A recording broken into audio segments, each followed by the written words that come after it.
Good morning students. बच्चों plus two class में हमारा जो चैप्टर चल रहा हुआ हमारे पास है बच्चों एटम। और इस एटम के हम बात करते हैं, एनसीईआरटी क्वेश्चन कर चुके हैं सभी। आज इसके एक दो टॉपिक बचे हैं बच्चों, उसके बारे में डिस्कस करते हैं। पहला आपके पास आज का टॉपिक रहेगा बच्चों, फर्स्ट टॉपिक आपके पास रहेगा de Broglie explanation. De Broglie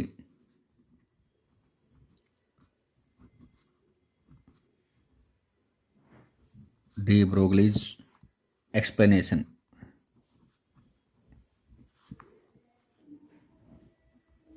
explanations of Bohr's second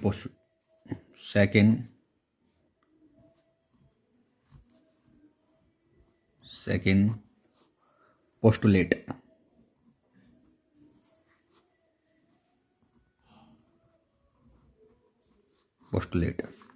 of a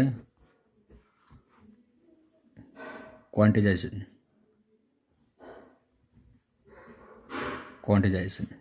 ठीक है, डी ब्रोगली का एक्सप्लेनेशन के बारे में बात करते हैं, जिसने क्या एक्सप्लेन किया। बोर की जो सेकंड थ्योरी थी, पोस्टुलेट था, उसको एक्सप्लेन कैसे किया था। देखिए बच्चों, ध्यान से देखना है। आप सभी जानते हैं बच्चों, बोर के सेकंड पोस्टुलेट के अकॉर्डिंग क्या था हमारे पास में, m v r equal to हमारे पास था बच्चों एन एच अपॉन में क्या था 2 पाई। यहाँ पे आपके पास एन बराबर हमारे पास क्या है बच्चों 1 2 3। ठीक है, कहने का मतलब आपके पास जो इलेक्ट्रॉन रिवॉल्व कर रहे हैं ऑर्बिट में, उनका angular momentum m v r equal to क्या था, multiple integral of h upon में 2 पाई। ठीक है बच्चों, ये किसने बताया था? ये बताया था आपके पास भी बोर ने बताया था। ठीक है, अब डी ब्रोगली के बारे में देखते हैं कैसे उन्होंने इसको एक्सप्लेनेशन किया है। अकॉर्डिंग टू डी ब्रोगली के बारे में बात करते हैं। अकॉर्डिंग टू डी ब्रोगली ने क्या बताया है? अकॉर्डिंग टू डी ब्रोगली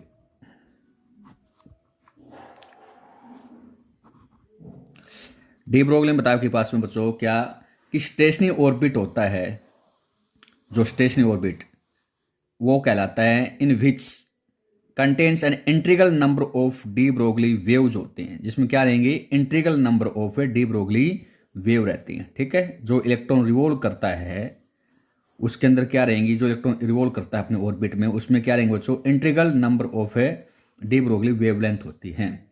अब ध्यान से समझिए बच्चों, टोटल कितनी डिस्टेंस कवर करेगा। जैसे इलेक्ट्रॉन है यहाँ पे ऐसे रिवॉल्व कर रहा है, तो डी ब्रोगली के अकॉर्डिंग कितनी डिस्टेंस कवर करेगा, इसका सरकमफ्रेंस।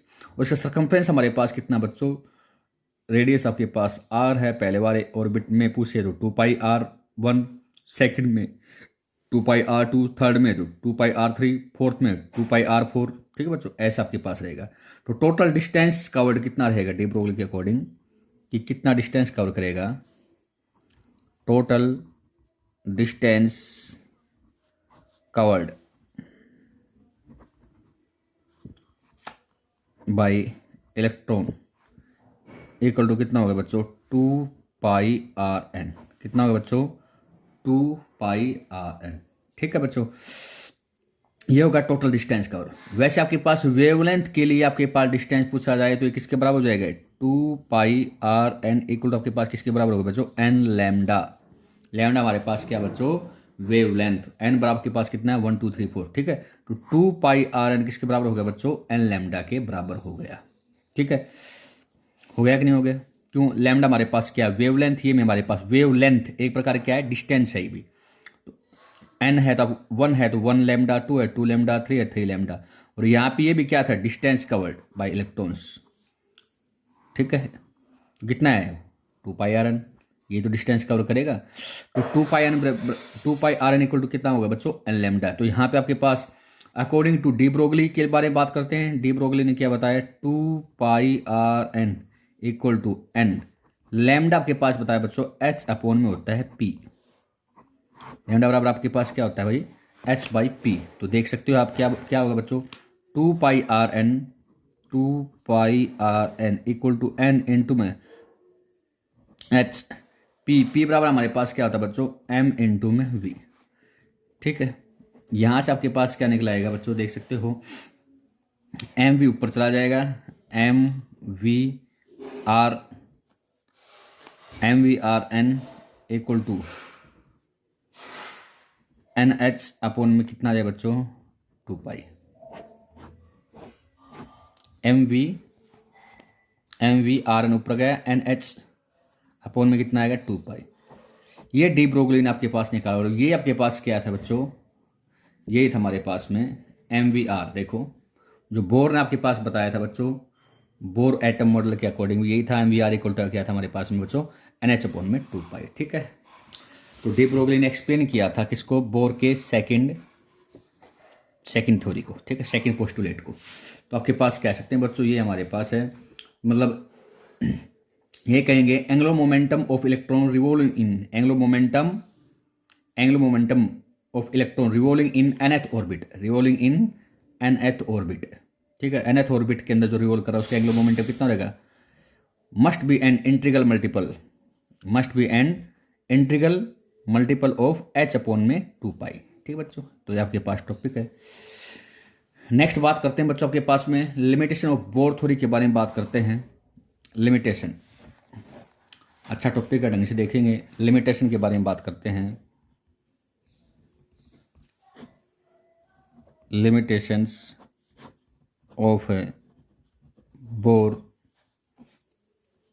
थ्योरी। तो बोर थ्योरी की सबसे पहले फर्स्ट लिमिटेशन के बारे में बात करते हैं बच्चों। इसमें दिस थ्योरी ओनली एप्लीकेबल आपके पास होता है बच्चों simple atom.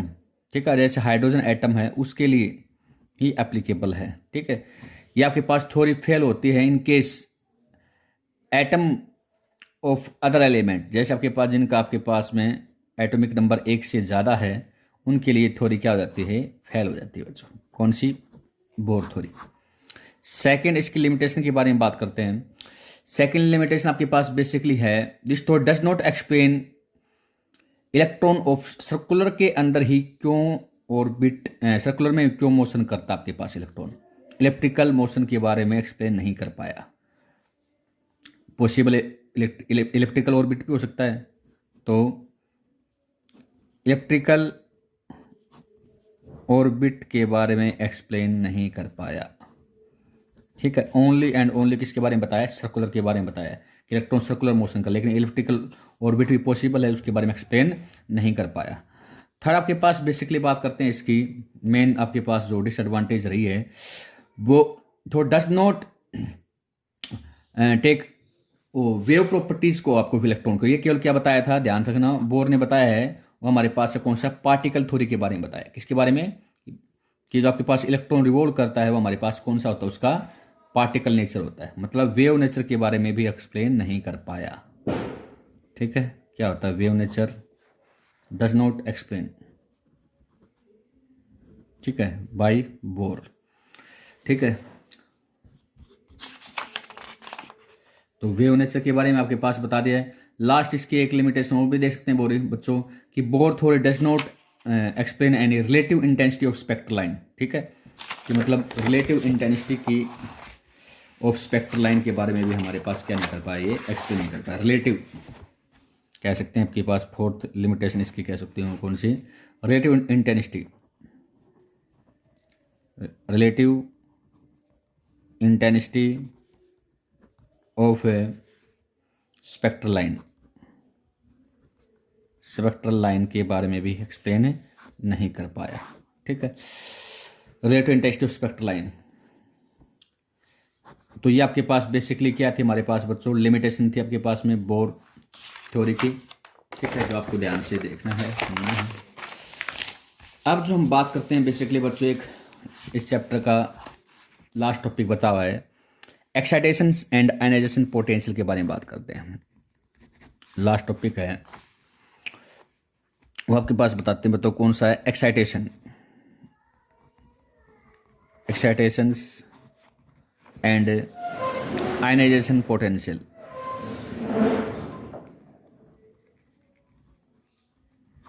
एक्साइटेशंस and ionization potential के बारे में बात करते हैं।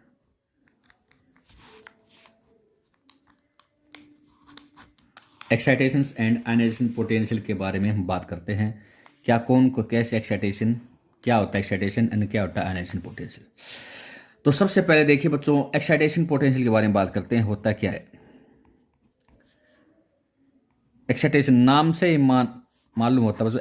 एक्साइटेशन, एक्साइटेशन कब क्या होता है, इलेक्ट्रॉन एनर्जी को एब्जॉर्ब करके इनर ऑर्बिट से कहाँ चला जाना, आउटर ऑर्बिट में। ठीक है, मतलब एनर्जी का क्या करता है, एब्जॉर्ब करता है। क्या करता है बच्चों, एनर्जी का एब्जॉर्ब। ठीक है, एनर्जी क्या करेगा बच्चों, एब्जॉर्ब करेगा। ठीक है,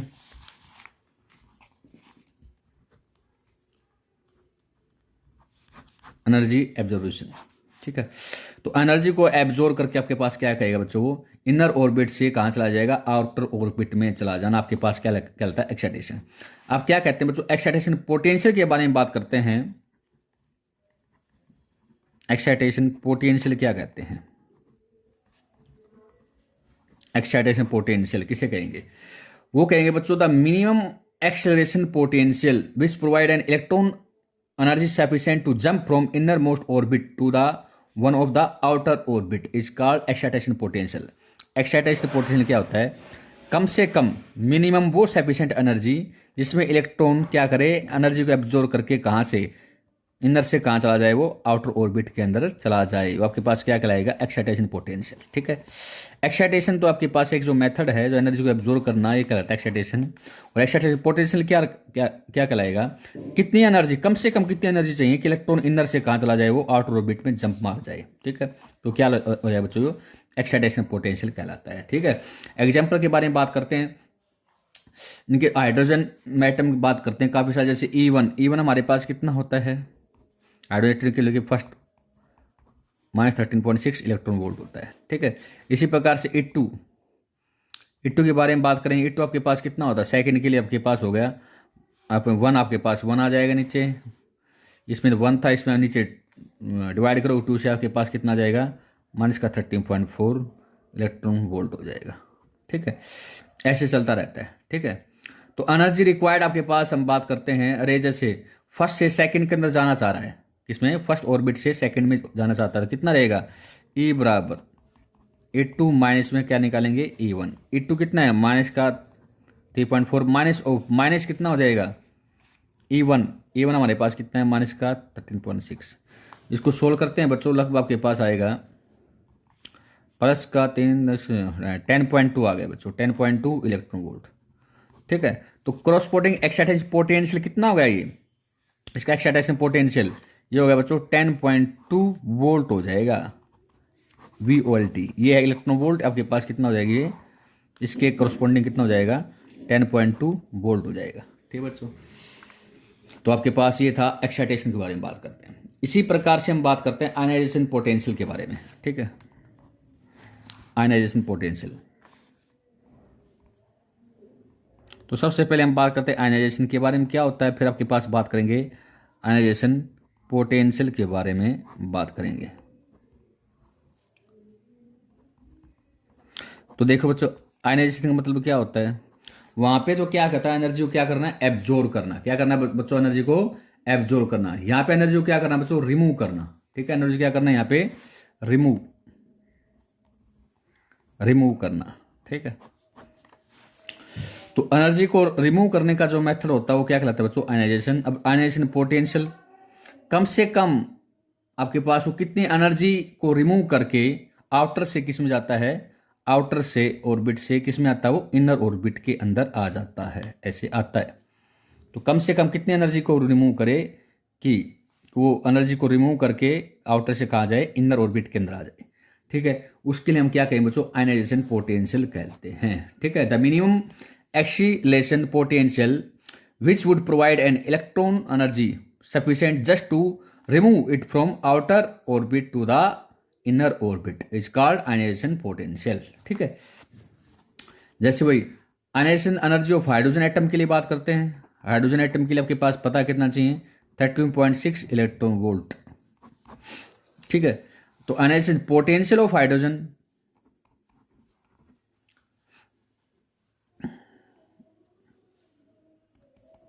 आयनाइजेशन आपके पास पूछा जाए पोटेंशियल पोटेंशियल ऑफ हाइड्रोजन के लिए कितना रहेगा, ये रहेगा बच्चों आपके पास में 13.6 वोल्ट हो जाएगा, VOLT। इलेक्ट्रॉन वोल्ट की जगह आपके पास क्या लिखना है, वोल्ट, क्यों, पोटेंशियल हम निकालना चाहते हैं। ठीक है, तो वैसे फार्मूला बेसिकली बात करें general expression of ionisation potential का, यहाँ पे आपके पास कितना होगा, V = 13.6 आपके पास Z² अपॉन क्या होता था, N²। यहाँ पे आपके पास लेते थे बच्चों इलेक्ट्रॉन वोल्ट, तो पोटेंशियल वहाँ पे एनर्जी होती थी, एनर्जी के लिए E बराबर यहाँ पे इलेक्ट्रॉन वोल्ट, पोटेंशियल के लिए यहाँ पे क्या लिख देंगे, वोल्ट लिख देंगे बच्चों। ये बस सिर्फ इतना ही डिफरेंस रहेगा। ठीक है, जो आपके पास याद हुई निकालते आपके पास में यहाँ पे कितना था 13.6 आपके पास में N² इलेक्ट्रॉन वोल्ट, यहाँ पे N की वैल्यू कितनी थी 1, यहाँ पे N की वैल्यू कितनी है बच्चों 2, N का स्क्वायर अपॉन इलेक्ट्रॉन वोल्ट लिखते थे, N का स्क्वायर इलेक्ट्रॉन वोल्ट। तो यहाँ पे आपके पास क्या इलेक्ट्रॉन N² वोल्ट, क्यों क्या नहीं बताया अपने आयनाइजेशन पोटेंशियल। ठीक है बच्चों, तो आपके पास ये चैप्टर खत्म होता है। नेक्स्ट हम करेंगे अगला चैप्टर न्यूक्लियाई। ठीक है, thank you very much, have a nice day.